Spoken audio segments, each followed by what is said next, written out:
പഞ്ചാബ് സംസ്ഥാനത്തെ രൂപ്നഗർ ജില്ലയിലാണ് ഇന്ത്യയിൽ നടക്കുന്ന ഈ സംഭവ പരമ്പരകൾ അരങ്ങേറിയത്. രൂപ്നഗർ ജില്ലയിൽ നിരങ്കാരി ഭവൻ എന്നൊരു സ്ഥലമുണ്ട്. ബിസിനസ്സുകാരും സമ്പന്നരും തിങ്ങി പാർക്കുന്ന വളരെ തിരക്കേറിയ ഒരു ഏരിയയാണത്. ഒരു ദിവസം അവിടെയുള്ള ഒരു പടുകൂട്ടൻ അപ്പാർട്ട്മെന്റിന്റെ കാർ പാർക്കിംഗ് ഏരിയയിൽ സംശയാസ്പദമായിട്ടുള്ള രീതിയിൽ ഒരു കാർ കിടക്കുന്നത് ആളുകളുടെ ശ്രദ്ധയിൽപ്പെട്ടു. ഇത് കണ്ട അപ്പാർട്ട്മെന്റിലെ താമസക്കാർക്കും അതുപോലെ അയൽവാസികൾക്കും ചെറിയൊരു സംശയമുണ്ടായി. ആരുടെയാണ് ഈ കാർ? ആരായിരിക്കും ഇത് ഇവിടെ കൊണ്ടുവന്ന് നിർത്തിയത്? അവർ പരസ്പരം ചോദിക്കുവാൻ തുടങ്ങി. കൂടുതൽ ശ്രദ്ധിച്ചപ്പോഴാണ് കാർ പുറത്തുനിന്ന് ലോക്ക് ചെയ്യപ്പെട്ട നിലയിലാണെന്ന് മനസ്സിലായത്. സത്യത്തിൽ അത് ആരുടെ കാറാണെന്ന് അവിടെയുള്ള ആർക്കും തന്നെ അറിയില്ലായിരുന്നു. കാറിന്റെ ഉള്ളിൽ എന്തായിരിക്കും ഉള്ളത്? അതറിയുവാനായിട്ട് അവിടെയുള്ള ജനങ്ങൾക്ക് വലിയ ആകാംക്ഷ തോന്നി. എന്നാൽ ഈ കാറിന്റെ ഗ്ലാസുകൾ മുഴുവനും കറുത്ത ഫിലിം ഒട്ടിച്ചിരുന്നു. അതുകൊണ്ട് കുറച്ച് മാറി നിന്ന് നോക്കിയാലും ഉള്ളിലുള്ളത് എന്താണെന്ന് കാണുവാനായിട്ട് കഴിയില്ല. എങ്കിലും ഗ്ലാസിനോട് ചേർന്ന് നിന്ന് സൂക്ഷിച്ചു നോക്കിയാൽ ഉള്ളിലെ കാഴ്ചകൾ അവ്യക്തമായിട്ട് കാണുവാനും കഴിയും. എങ്കിലും അവരാരും അതിന് മുതിർന്നില്ല. അതിന് ഒരു കാരണമുണ്ട്. ഒരുപക്ഷെ ഏതെങ്കിലും കുറ്റകൃത്യവുമായിട്ട് ബന്ധപ്പെട്ട കാർ ആയിരിക്കുമോ ഇത് എന്ന സംശയവും ഭയവും ആ ജനങ്ങൾക്കുണ്ടായിരുന്നു. വെറുതെ അനാവശ്യമായ പ്രശ്നത്തിൽ പോയിട്ട് തലയിടണ്ട എന്ന് അവരും വിചാരിച്ചു. അവർ വേഗം ലോക്കൽ പോലീസിൽ വിവരം അറിയിച്ചു. സാർ, ഇവിടെ സംശയാസ്പദമായിട്ടുള്ള രീതിയിൽ ഒരു കാർ കുറച്ച് ദിവസങ്ങളായിട്ട് കിടപ്പുണ്ട്. നിങ്ങൾ വന്ന് ഒന്ന് നോക്കണം, അവർ പോലീസിനോട് പറഞ്ഞു. വിവരം കിട്ടിയ ഉടനെ ഒരു പോലീസ് ജീപ്പ് അവിടേക്ക് പുറപ്പെട്ടു. എന്നാൽ പോലീസ് എത്തും മുൻപ് തന്നെ അവിടെ ഉണ്ടായിരുന്ന 4-5 യുവാക്കൾക്ക് ആകാംക്ഷ അടക്കുവാനായിട്ട് കഴിഞ്ഞില്ല. ആ കാറിന്റെ ഉള്ളിൽ എന്താണ് ഉള്ളതെന്ന് നോക്കുവാനായിട്ട് അവർ ആ ഗ്ലാസിന്റെ അടുത്തേക്ക് വന്നു. കൈത്തലം ചേർത്ത് പിടിച്ച് ഉള്ളിലേക്ക് സൂക്ഷിച്ചു നോക്കി അവർ കണ്ട കാഴ്ച ഞെട്ടിക്കുന്നതായിരുന്നു. അക്ഷരാർത്ഥത്തിൽ ഭയന്നു വിറച്ച ആ യുവാക്കൾ പിന്നോട്ട് മാറിപ്പോയി. കൃത്യം അതേ സമയത്ത് തന്നെയാണ് പോലീസ് ഓഫീസർമാരും അവിടെ എത്തിയത്. എന്താണ് പ്രശ്നം? ആ കാറിന്റെ ഉള്ളിൽ എന്താണുള്ളത് എന്ന് പോലീസ് അവരോട് ചോദിച്ചു. എന്നാൽ ഭയം കാരണം ആ കാഴ്ച കണ്ട യുവാക്കൾക്ക് വാക്കുകൾ പുറത്തു വരുന്നുണ്ടായിരുന്നില്ല. ഒടുവിൽ വിറയാർന്ന ശബ്ദത്തിൽ അവർ ഇങ്ങനെ പറഞ്ഞു. സാർ, ആ കാറിന്റെ ഉള്ളിൽ പൂർണ്ണ നഗ്നനായ ഒരു പുരുഷന്റെ ജഡമുണ്ട്.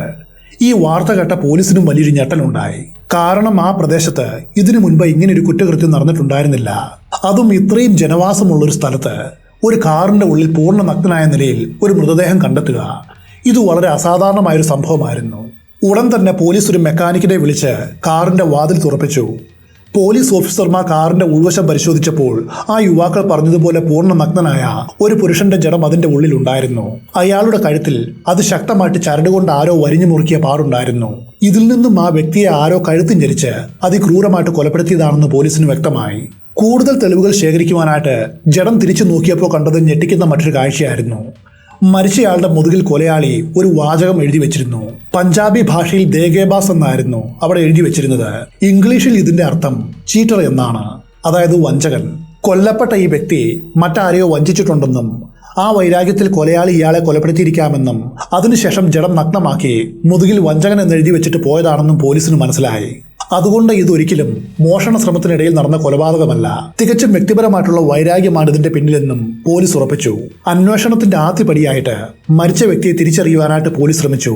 അവർ ജഡത്തിന്റെ മുഖത്തിന്റെ ഫോട്ടോ എടുത്തു. എന്നിട്ട് പത്രങ്ങളിലും ടിവിയിലും നൽകിക്കൊണ്ട് അന്വേഷണം ആരംഭിച്ചു.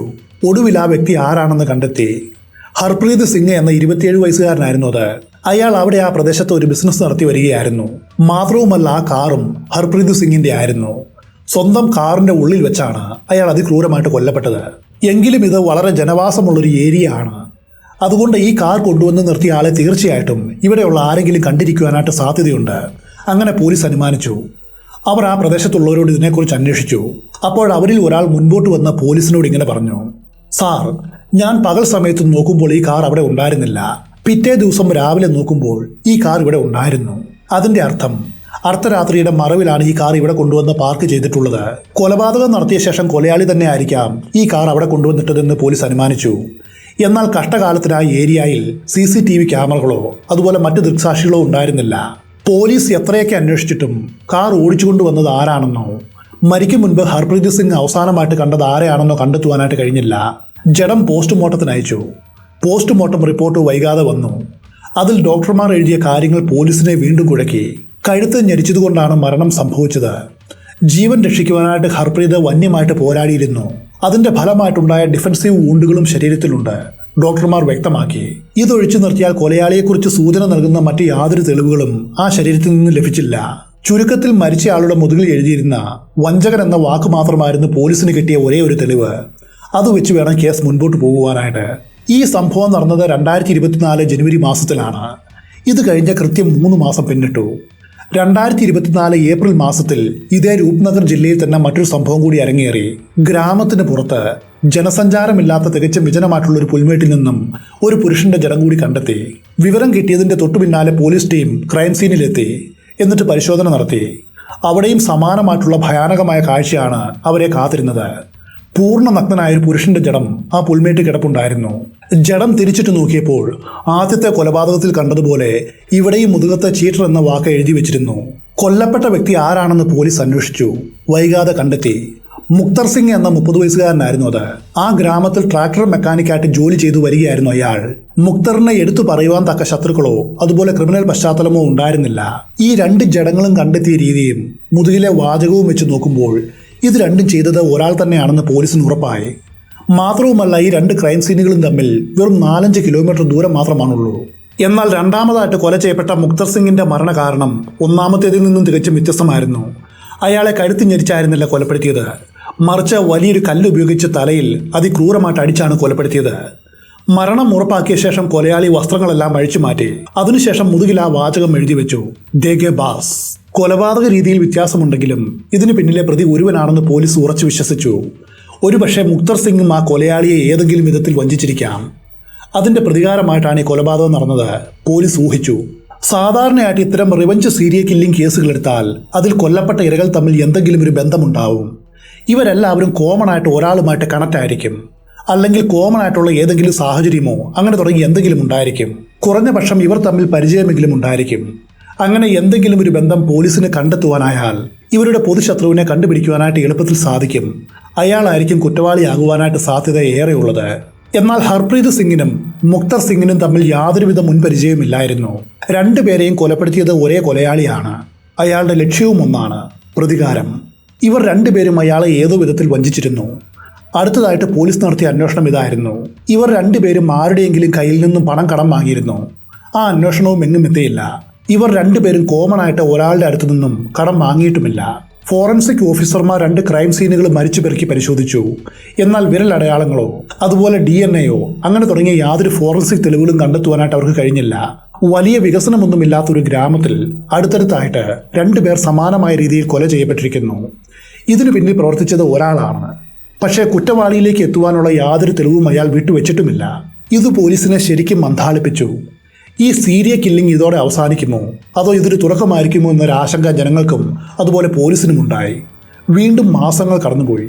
2024 ഓഗസ്റ്റ് 19 ഇതേ രൂപ്നഗർ ജില്ലയിലെ മൗറാൻ ഗ്രാമത്തിലുള്ള ഹൈവേക്കടുത്തായിട്ട് മറ്റൊരു സംഭവം നടന്നു. ഹൈവേയിലെ ടോൾ പ്ലാസയ്ക്ക് സമീപം ചായക്കട നടത്തിയിരുന്ന മണീന്ദർ സിംഗ് എന്ന 37 വയസ്സുകാരൻ പൊടുന്നനെ കാണാതായി. അന്ന് രാത്രി വളരെ നേരമായിട്ടും അയാൾ ജോലിയും കഴിഞ്ഞ് വീട്ടിൽ തിരിച്ചു വന്നില്ല. അതുകൊണ്ട് മണീന്ദർ സിംഗിന്റെ സഹോദരനും വീട്ടുകാരും അയാളെ അന്വേഷിച്ചിറങ്ങി. അന്വേഷണത്തിന്റെ ഒടുവിൽ അയാളുടെ ചായക്കടയുടെ സമീപത്തുള്ള വലിയൊരു പുൽമേട്ടിൽ നിന്നും ഒരു ജഡം അവർ കണ്ടെത്തി. അതും മണീന്ദർ സിംഗിന്റെ ജഡമായിരുന്നു. മുൻ കൊലകളിൽ എന്നതുപോലെ ശരീരം പൂർണ്ണമായിട്ടും നഗ്നമായിരുന്നു. മുതുകിൽ ചീറ്റർ എന്ന വാക്ക് എഴുതി വെച്ചിട്ടുമുണ്ട്. ഇൻഫർമേഷൻ കിട്ടിയതിന്റെ തൊട്ടു പിന്നാലെ പോലീസ് സ്ഥലത്ത് വന്നു. പ്രാഥമിക അന്വേഷണത്തിൽ മനസ്സിലായ കാര്യങ്ങൾ ഇതാണ്. മണീന്ദർ പതിവായിട്ട് കഴുത്തിൽ ഒരു ടവൽ ചുറ്റുമായിരുന്നു. അതേ ടവൽ ഉപയോഗിച്ച് കഴുത്ത് ഞെരിച്ചാണ് കൊലയാളി അയാളെ കൊലപ്പെടുത്തിയത്. ഇത്തവണയും പോലീസിന്റെ അന്വേഷണം എങ്ങും എത്തിയില്ല. കഴിഞ്ഞ 6 മാസത്തിനിടയിൽ 3 കൊലപാതകമാണ് നടന്നത്. ഈ 3 കൊലയ്ക്കും ഒരു പാറ്റേൺ ഉണ്ടെന്ന് മാത്രം മനസ്സിലായി. സമാനമായ സാഹചര്യങ്ങളാണ്. കൊലയാളി രാത്രി സമയത്ത് ഗ്രാമങ്ങളിലെ ജനസഞ്ചാരമില്ലാത്ത വിജനമായ സ്ഥലങ്ങളിൽ വെച്ചാണ് ഈ 3 കൊലയും നടത്തിയത്. എന്നാൽ ഈ 3 ഇരകൾക്കും തമ്മിൽ യാതൊരുവിധ ബന്ധവുമില്ലായിരുന്നു. ചുരുക്കത്തിൽ കൊലയാളി ഏതു മാനദണ്ഡത്തിന്റെ അടിസ്ഥാനത്തിലാണ് ഇരകളെ തിരഞ്ഞെടുക്കുന്നത്? ഈ ചോദ്യം പോലീസിന് വലിയൊരു വെല്ലുവിളിയായിട്ട് മാറി. കാരണം സാധാരണഗതിയിൽ സീരിയൽ കില്ലർമാർ ഒരു പ്രത്യേക പ്രായത്തിലുള്ളവരെയോ അല്ലെങ്കിൽ ഒരു പ്രത്യേക തൊഴിൽ ചെയ്യുന്നവരെയാണ് ലക്ഷ്യം വയ്ക്കാറ്. മിക്കവാറും യുവതികളോ സ്ത്രീകളോ ആയിരിക്കും കൂടുതലും അവരുടെ ടാർഗറ്റ്. എന്നാൽ ഇവിടെ ഇരകൾ 3 പേരും വ്യത്യസ്തമായ ജോലികൾ ചെയ്യുന്നവരും വ്യത്യസ്ത പ്രായത്തിലുമുള്ള പുരുഷന്മാരാണ്. ഒരാൾ ഡ്രൈവറാണ്, മറ്റൊരാൾ വഴിയോരത്ത് കച്ചവടം നടത്തുന്നു, വേറെ ഒരാൾ ബിസിനസ്സുകാരനാണ്. 3 പേരും കണ്ടെടുക്കുമ്പോൾ പൂർണ്ണ നഗ്നരാണ്. മുതുകിൽ വഞ്ചകൻ എന്ന വാക്കുമുണ്ടായിരുന്നു. ഇതുമാത്രമാണ് ഇവരെ തമ്മിൽ ബന്ധിപ്പിക്കുന്ന ഒരേ ഒരു കാര്യം. ഇങ്ങനെ തുടർച്ചയായിട്ട് സീരിയൽ കില്ലിംഗ് നടക്കുമ്പോൾ സ്വാഭാവികമായിട്ടും പോലീസ് വകുപ്പിന് മുകളിൽ വലിയൊരു സമ്മർദ്ദമുണ്ടാകും. ജനങ്ങൾ ഭയപ്പെട്ട് ജീവിക്കും. മാധ്യമങ്ങൾ ഈ വാർത്ത ആഘോഷിക്കും. ഇവിടെയും അതാണ് സംഭവിച്ചത്. വൈകാതെ DGP ഗൗരവ് യാദവിന്റെ കീഴിൽ ഒരു സ്പെഷ്യൽ ഇൻവെസ്റ്റിഗേഷൻ ടീമിനെ പോലീസ് രൂപീകരിച്ചു. അവരുടെ ചിന്ത പോയത് ഇങ്ങനെയായിരുന്നു. നേരത്തെ ഈ കേസ് അന്വേഷിച്ച ഓഫീസർമാർ ഒരുപക്ഷെ എന്തെങ്കിലും തെളിവുകൾ വിട്ടുപോയിരിക്കാം. അങ്ങനെയും സംഭവങ്ങൾ ഉണ്ടായിട്ടുണ്ട്. അവരന്ന് വിട്ടുകളഞ്ഞ ആ തെളിവുകളായിരിക്കും പിന്നീട് പ്രതിയിലേക്ക് എത്തിക്കുക. ഇവിടെയും ചിലപ്പോൾ അങ്ങനെ സംഭവിച്ചു കാണും. അല്ലെങ്കിൽ ഒരു ഗ്രാമത്തിൽ നടന്ന തുടർക്കൊലകൾ തെളിയിക്കുവാനായിട്ട് ഇത്രയധികം കാലതാമസം വരേണ്ട കാര്യം എന്താണ്? ഈ നിഗമനത്തോടെ പ്രത്യേക അന്വേഷണ സംഘം 3 ക്രൈം സീനുകളിലും വീണ്ടും ഒരു പരിശോധന നടത്തി. എന്നാൽ അവരെ കാത്തിരുന്നത് നിരാശയായിരുന്നു. അവിടെ നിന്നും പുതിയതായിട്ട് ഒരു തെളിവും അവർക്ക് ലഭിച്ചില്ല. ഒരു ചെറിയ തെളിവ് പോലും അവശേഷിപ്പിക്കാതെ ഒരാൾ എങ്ങനെയാണ് ഈ ആധുനിക കാലത്ത് 3 കൊലകൾ നടത്തിയത്? ഈ ചോദ്യം പോലീസിനെ ശരിക്കും അത്ഭുതപ്പെടുത്തി. അങ്ങനെ അന്വേഷണം വഴിമുട്ടി നിൽക്കുന്ന സമയത്താണ് ഈ കേസിൽ വളരെ നിർണായകമായിട്ടുള്ളൊരു വഴിത്തിരിവുണ്ടായത്. മൂന്നാമതായിട്ട് കൊല ചെയ്യപ്പെട്ട മനീന്ദർ സിംഗിന്റെ വീട്ടുകാർ പോലീസിനോട് ഒരു കാര്യം പറഞ്ഞു. മനീന്ദർ സിംഗിന് ഒരു മൊബൈൽ ഫോൺ ഉണ്ടായിരുന്നു, അതിപ്പോൾ കാണുവാനില്ല. പോലീസ് വേഗം ക്രൈം സീനിലും അയാളുടെ ചായക്കടയിലും എന്നുവേണ്ട അയാൾ പോകുവാനായിട്ട് സാധ്യതയുള്ള എല്ലായിടത്തും മൊബൈൽ തിരഞ്ഞു. പക്ഷെ ആ ഫോൺ കണ്ടെത്തുവാൻ മാത്രം കഴിഞ്ഞില്ല. അതോടെ കൊലയാളി തന്നെ ആയിരിക്കും ആ ഫോൺ എടുത്തുകൊണ്ട് പോയതെന്ന് അവർ അനുമാനിച്ചു. അങ്ങനെയെങ്കിൽ കാര്യങ്ങൾ കൂടുതൽ എളുപ്പമാവും. ആ ഫോൺ ട്രേസ് ചെയ്താൽ മതി, കുറ്റവാളിയെ കണ്ടെത്താം. വേഗം തന്നെ മൊബൈലിന്റെ EMI നമ്പർ കണ്ടെത്തി 24 മണിക്കൂറും ഈ മൊബൈൽ ട്രേസ് ചെയ്യുവാനായിട്ട് സൈബർ ടീമിനെ ഏൽപ്പിച്ചു. അതിന്റെ ആവശ്യം വന്നില്ല. പോലീസിനെ ഞെട്ടിച്ചുകൊണ്ട് കാണാതായ മൊബൈൽ ഫോൺ ഇപ്പോഴും ആക്റ്റീവാണെന്ന് കണ്ടെത്തി. മാത്രവുമല്ല, മനീന്ദർ കൊല്ലപ്പെട്ട അതേ ഏരിയയിലുള്ള ഒരു വ്യക്തി തന്നെയാണ് ആ ഫോൺ ഉപയോഗിക്കുന്നത് എന്ന് സൈബർ ടീം മനസ്സിലാക്കി. പോലീസ് ഉടൻ തന്നെ ഫോൺ ട്രാക്ക് ചെയ്ത് കൃത്യമായ ലൊക്കേഷൻ കണ്ടുപിടിച്ചു. ആ ഫോൺ ഉപയോഗിച്ചിരുന്ന വ്യക്തിയെ കയ്യും കളവുമായിട്ട് പിടികൂടി. അപ്രതീക്ഷിതമായിട്ട് പോലീസ് തന്നെ പിടികൂടിയപ്പോൾ അവൻ ശരിക്കും ഭയന്നു. ചോദ്യം ചെയ്യലിൽ അവന് പറയുവാനായിട്ടുണ്ടായിരുന്ന കാര്യം ഇതായിരുന്നു: സാർ, ഇതേക്കുറിച്ച് എനിക്കൊന്നും അറിയില്ല. ഇത് കൊല്ലപ്പെട്ട ഒരാളുടെ ഫോണാണെന്ന് എനിക്കറിയില്ലായിരുന്നു. നിനക്ക് ഈ ഫോൺ എവിടെ നിന്നുമാണ് കിട്ടിയത്? പോലീസ് അവനോട് ചോദിച്ചു. അപ്പോഴയാൾ പറഞ്ഞു, സാർ, ഹൈവേയിൽ വെച്ചൊരാൾ വളരെ കുറഞ്ഞ വിലയ്ക്ക് ഈ ഫോൺ എനിക്ക് വിറ്റതാണ്. അതോടെ ഇവനല്ല യഥാർത്ഥ കൊലയാളി എന്ന് പോലീസിന് മനസ്സിലായി. കൊലയാളി ഈ ഫോൺ ഇയാൾക്ക് വിറ്റതാണ്, അറിയാതെ അത് ഉപയോഗിച്ചു എന്നത് മാത്രമാണ് ഇവൻ ചെയ്ത ഒരേ ഒരു കുറ്റം. നിനക്ക് ഫോൺ വിറ്റ ആളെ കാണുവാനായിട്ട് എങ്ങനെ ഉണ്ടാവും? പോലീസ് വീണ്ടും ചോദിച്ചു. അതിനയാൾ നൽകിയ മറുപടി കേട്ടപ്പോഴാണ് അവർ ശരിക്കും ഞെട്ടിയത്. സാർ, സാരി ഉടുത്ത വളരെ മനോഹരിയായിട്ടുള്ളൊരു സ്ത്രീയാണ് എനിക്ക് ഈ ഫോൺ വിറ്റത്, അവൻ പറഞ്ഞു. പോലീസിന് ഒന്നും മനസ്സിലായില്ല. ഈ 3 പുരുഷന്മാരെയും കൊലപ്പെടുത്തിയത് ഒരു സ്ത്രീയാണെന്നോ? എങ്കിൽ അതിന് പിന്നിലെ കാരണം എന്തായിരിക്കും? ഒരുപക്ഷെ ഈ 3 പേരും ചേർന്ന് ഏതെങ്കിലും സ്ത്രീയെ വഞ്ചിച്ചിരിക്കുമോ? അതിന്റെ പ്രതികാരമായിട്ട് അവൾ ചെയ്യുന്നതായിരിക്കുമോ ഈ കൊലപാതകങ്ങൾ? നമ്മൾ സിനിമയിലൊക്കെ കാണും പോലെ. കൂടുതൽ ചോദിച്ചപ്പോൾ ഇപ്പോൾ പിടിയിലായ വ്യക്തി പോലീസിനെ കുഴപ്പിക്കുന്ന മറ്റൊരു കാര്യം കൂടി വെളിപ്പെടുത്തി. സാർ, എനിക്ക് ഒരു കാര്യം കൂടി പറയുവാനുണ്ട്. ആ വ്യക്തി സാരിയാണ് ഉടുത്തിരുന്നത് എങ്കിലും അതൊരു സ്ത്രീ അല്ലായിരുന്നു, അതൊരു പുരുഷനായിരുന്നു. ഒറ്റ നോട്ടത്തിൽ തന്നെ എനിക്കത് മനസ്സിലായിരുന്നു. സുന്ദരിയായൊരു പെണ്ണിനെ പോലെ ഒരുങ്ങി വന്നൊരു പുരുഷനാണ് ഈ ഫോൺ എനിക്ക് വിറ്റത്, അയാൾ കൂട്ടിച്ചേർത്തു. ഈ കേസന്വേഷണത്തിലെ ഏറ്റവും വലിയ വഴിത്തിരിവായിരുന്നു ഇപ്പോഴുണ്ടായ ഈ വെളിപ്പെടുത്തൽ. കാരണം കൊലയാളി ഒരു സ്ത്രീയോ അല്ലെങ്കിൽ പുരുഷനോ ആണെങ്കിൽ അവരെ കണ്ടെത്തുവാനായിട്ട് വലിയ ബുദ്ധിമുട്ടാണ്. അന്വേഷണത്തിന്റെ വ്യാപ്തി വളരെ വലുതായിരിക്കും. എന്നാൽ കുറ്റവാളി സ്ത്രീവേഷം കെട്ടി നടക്കുന്നൊരു പുരുഷനാണെങ്കിൽ അന്വേഷണം കുറച്ചു പേരിലേക്ക് മാത്രമായിട്ട് ഒതുങ്ങും. ഒരു ക്രോസ് ഡ്രസ്സറാണ് തങ്ങൾ തിരയുന്ന സീരിയൽ കില്ലർ. ആദ്യമായിട്ട് അങ്ങനെ അന്വേഷണത്തിന് വ്യക്തമായൊരു ദിശ കിട്ടുകയാണ്. ആ ഏരിയയിൽ സ്ത്രീവേഷം ധരിച്ചു നടക്കുന്ന പുരുഷന്മാർ ആരൊക്കെയാണെന്ന് പോലീസ് തിരക്കി. ഈ അന്വേഷണം മുൻപോട്ട് പോകുമ്പോഴാണ് ഹൈവേയുടെ ഓരത്തായിട്ട് 4ാമത്തെ കൊല നടന്നത്. ഗുർനാം റാം എന്ന വ്യക്തിയാണ് കൊല്ലപ്പെട്ടത്. ഇയാൾ ഹൈവേയുടെ ഓരത്തായിട്ട് ഒരു ദാബ ഹോട്ടൽ നടത്തി വരികയായിരുന്നു. അന്നേ ദിവസം അയാളുടെ ഹോട്ടലിൽ പതിവ് കൂടുതൽ കച്ചവടമുണ്ടായിരുന്നു. ജോലിയെല്ലാം കഴിഞ്ഞപ്പോൾ രാത്രി 12 മണി കഴിഞ്ഞു. ഇനിയിപ്പോൾ വീട്ടിൽ പോകണ്ട എന്ന് തീരുമാനിച്ച് അയാൾ ഹോട്ടലിൽ തന്നെ ഉറങ്ങുവാനായിട്ട് കിടന്നു. പിറ്റേന്ന് രാവിലെ ജോലിക്ക് വന്നവരാണ് ഹോട്ടലിന്റെ ഉള്ളിൽ അയാളുടെ ജഡം നഗ്നമായ നിലയിൽ കണ്ടത്. മുൻപ് നടന്നതുപോലെ അയാളെയും കഴുത്തും ഞെരിച്ചാണ് കൊലപ്പെടുത്തിയത്. മുതുകിൽ ചീറ്റർ എന്ന വാക്ക് എഴുതിയിട്ടുമുണ്ട്. എന്നാൽ ഈ കൊലപാതകത്തിൽ മാത്രം ഒരു വ്യത്യാസം കാണപ്പെട്ടു. കൊലയാളി ഗുർനാമിന്റെ പേഴ്സും സ്കൂട്ടറും മോഷ്ടിച്ചിരുന്നു. മോഡസ് ഓപ്പറാൻഡി ഒന്നായതുകൊണ്ട് അതേ സീരിയൽ കില്ലർ തന്നെയാണ് ഇതും ചെയ്തതെന്ന് പോലീസ് ഉറപ്പിച്ചു. ഇപ്പോൾ പോലീസിന്റെ മുൻപിലുള്ള ഒരേ ഒരു ലക്ഷ്യം ഇതാണ്: രാത്രി കാലങ്ങളിൽ ഹൈവേയിലൂടെ സ്ത്രീവേഷത്തിൽ നടക്കുന്ന സീരിയൽ കില്ലറെ കണ്ടെത്തുക. അതിനുവേണ്ടി ഹൈവേയിലൂടെ പോകുന്ന ലോറി ഡ്രൈവർമാരിൽ നിന്നും പോലീസ് വിവരങ്ങൾ ശേഖരിക്കുവാൻ തുടങ്ങി. ആ അന്വേഷണത്തിൽ ചില ലോറി ഡ്രൈവർമാർ പോലീസിന് വളരെ കൃത്യമായ കുറച്ച് വിവരങ്ങൾ നൽകി. അവർ വാഹനം ഓടിച്ചു പോകുമ്പോൾ പലപ്പോഴും സ്ത്രീവേഷം ധരിച്ച് ഇതേ ഹൈവേയിൽ ലൈംഗിക തൊഴിൽ ചെയ്യുന്നൊരു പുരുഷനെ പലവട്ടം കണ്ടിട്ടുണ്ട്. അയാൾ ഏതു സമയത്ത് ഏതു ഭാഗത്താണ് പതിവായിട്ട് കാണപ്പെടുന്നത്, അങ്ങനെ തുടങ്ങി കിട്ടാവുന്ന സകല വിവരങ്ങളും പോലീസ് ശേഖരിച്ചു. എന്നിട്ട് ഹൈവേയിലൂടെ രാത്രികാലങ്ങളിൽ റോന്ത് ചുറ്റുവാൻ തുടങ്ങി. അങ്ങനെ ഒരു രാത്രിയിൽ ഹൈവേയിൽ മഫ്തിയിൽ കാത്തുനിന്ന പോലീസ് ടീം ഒരു കാഴ്ച കണ്ടു. മനോഹരമായിട്ട് സാരി ഉടുത്ത് മുല്ലപ്പൂവൊക്കെ ചൂടി ഒരു സ്ത്രീയെ പോലെ അണിഞ്ഞൊരുങ്ങി ഒരു പുരുഷൻ നടന്നു വരുന്നു. അവൻ ഇടയ്ക്കിടയ്ക്ക് തന്നെയും കടന്നു പോകുന്ന വാഹനങ്ങൾ കൈ കാണിച്ചു നിർത്തി ഡ്രൈവർമാരുമായിട്ട് സംസാരിക്കുവാൻ ശ്രമിക്കുന്നുണ്ട്. പിന്നെ അധികം നേരമെടുത്തില്ല, പോലീസ് അവനെ വളഞ്ഞു പിടിച്ചു. അതിനുശേഷം സ്റ്റേഷനിൽ കൊണ്ടുപോയിട്ട് ചോദ്യം ചെയ്യുവാൻ തുടങ്ങി. തൊട്ടു പിന്നാലെ ഇവനിൽ നിന്നും മൊബൈൽ ഫോൺ വാങ്ങിയ വ്യക്തിയെ വിളിച്ചു വരുത്തി. എന്നിട്ട് ഇവൻ തന്നെയാണോ നിനക്ക് മൊബൈൽ ഫോൺ വിറ്റത് എന്ന് ചോദിച്ചു. അപ്പോൾ അവൻ പറഞ്ഞു ഇവൻ തന്നെയാണ് തനിക്ക് ഫോൺ വിറ്റത്. ഇതോടെ 4 കൊലപാതകം ചെയ്ത പഞ്ചാബിനെ നടുക്കിയ സീരിയൽ കില്ലർ ഇവൻ തന്നെയാണെന്ന് പോലീസ് ഉറപ്പിച്ചു. പിന്നീട് നടത്തിയ ചോദ്യം ചെയ്യലിൽ സത്യങ്ങൾ ഒന്നൊന്നായിട്ട് പുറത്തു വന്നു. അവന്റെ കുറ്റസമ്മതം കേട്ട പോലീസിന്റെ തല കറങ്ങിയെന്ന് പറയാം. സാർ, നിങ്ങൾ കണ്ടതുപോലെ 4 പേരെയല്ല ഞാൻ ഇതുവരെ കൊലപ്പെടുത്തിയത്. എണ്ണം അതിലും കൂടുതലാണ്. ആകെ മൊത്തം ഞാൻ 11 പേരെ കൊലപ്പെടുത്തിയിട്ടുണ്ട്. ഇതായിരുന്നു അവന്റെ കൺഫഷൻ. ഏകദേശം 2023 പകുതി മുതൽ 2024 ഡിസംബർ വരെയുള്ള 18 മാസങ്ങൾക്കുള്ളിലാണ് അവൻ ഈ കൊലപാതക പരമ്പരകൾ നടത്തിയത്. അതും പഞ്ചാബിന്റെ പല ഭാഗങ്ങളിലായിട്ട്. പോലീസ് ആ പ്രദേശത്തെയും അതുപോലെ മറ്റ് പ്രദേശങ്ങളിലെയും തെളിയാതെ കിടക്കുന്ന മർഡർ കേസുകൾ വിശദമായിട്ട് പരിശോധിച്ചു. അപ്പോൾ തെളിയാതെ കിടക്കുന്ന 7 കൊലകൾ ഇവൻ പറഞ്ഞതുമായിട്ട് വളരെ കൃത്യമായിട്ട് യോജിക്കുന്നുണ്ടായിരുന്നു.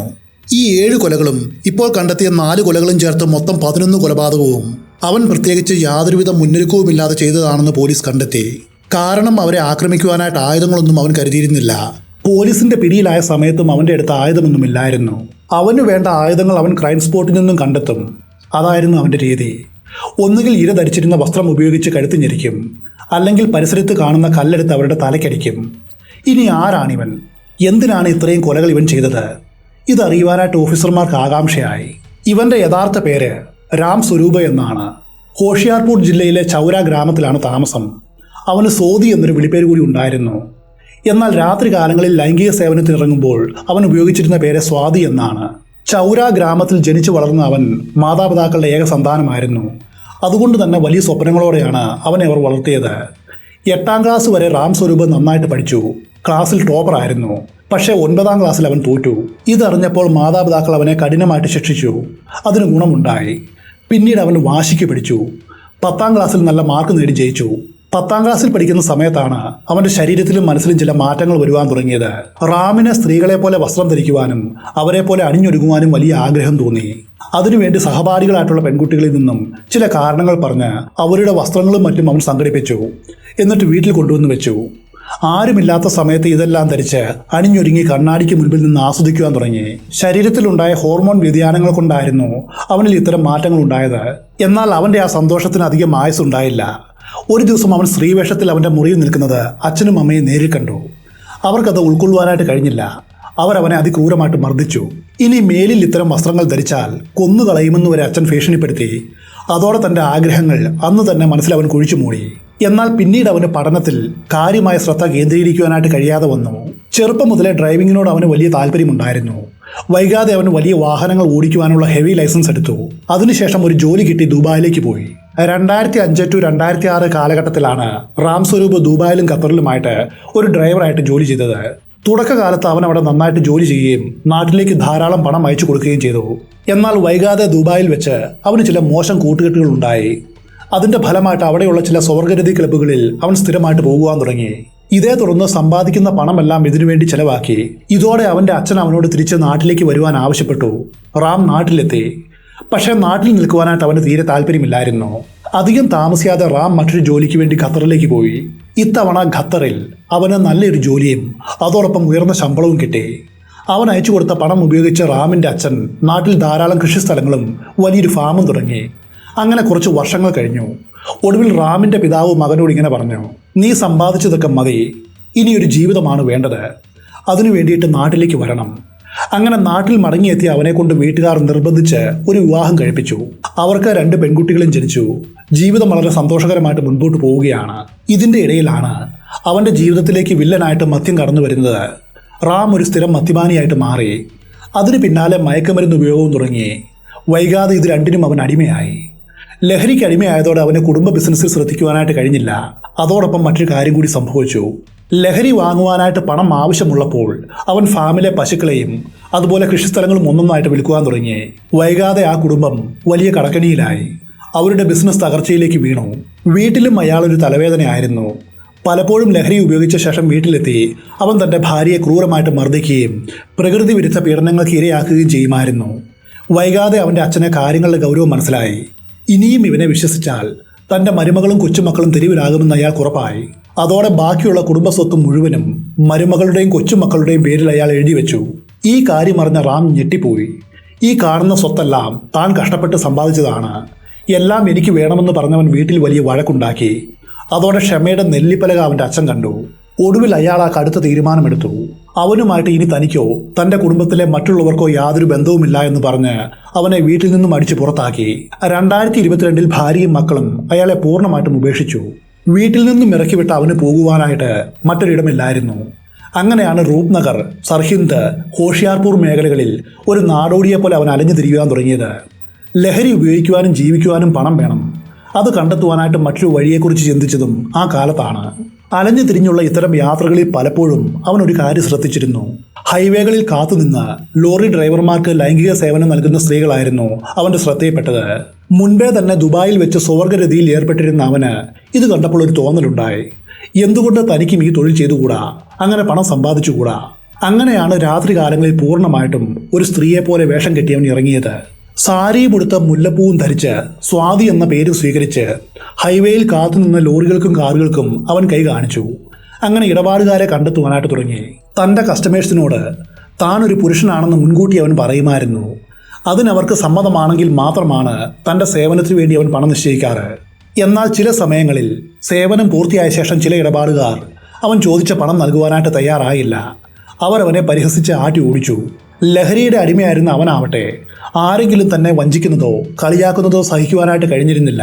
വൈകാതെ തന്നെ കളിയാക്കുകയോ അതുപോലെ പണം നൽകാതെ പറ്റിക്കുകയോ ചെയ്യുന്നവരെ കാണുമ്പോൾ അവന്റെ ഉള്ളിൽ ഒരു രാക്ഷസന് ഉണരുവാൻ തുടങ്ങി. അങ്ങനെയാണ് ഹൈവേയെ വിറപ്പിച്ച ആ സീരിയൽ കില്ലർ ഉണ്ടായത്. കയ്യിൽ കിട്ടുന്ന ടവൽ കൊണ്ടോ കല്ലുകൊണ്ടോ അവൻ തന്നെ പറ്റിച്ചവരെ അതിക്രൂരമായിട്ട് കൊലപ്പെടുത്തുവാൻ തുടങ്ങി. മരണം ഉറപ്പാക്കിയ ശേഷം ജഡം പൂർണ്ണമായിട്ട് നഗ്നമാക്കി തന്നെ വഞ്ചിച്ചതിനുള്ള പ്രതികാരമായിട്ട് മുതുകിൽ ദേഗേ ബാസ് അഥവാ വഞ്ചകൻ എന്ന് എഴുതി വെച്ചു. ഓരോ കൊലപാതകം കഴിയുമ്പോഴും അവന് വലിയ കുറ്റബോധം തോന്നിയിരുന്നു. ഇതവൻ പോലീസിനോട് പറഞ്ഞതാണ്.